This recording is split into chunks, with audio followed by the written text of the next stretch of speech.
Hey guys, what's up? In this video, I'm going to show you how to set live wallpaper or set custom live wallpaper in Redmi 14C device. By the way guys, we have default live wallpaper also in our device, but we are only talking about the custom live wallpaper. So for this, go to Play Store for a third party application. So just go to Play Store and then search for Magic Fluid Live Wallpaper.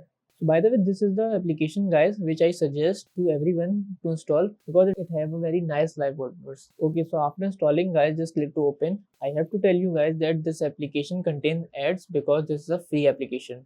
Just select English and then click next. Now click next and get started. So these are the wallpaper by the way. Just select those wallpaper only which are not premium. So just select this wallpaper if you want, but it contains some ads. By the way guys, this type of wallpaper it has. So just click set wallpaper and then click set wallpaper again. Now click on home screen.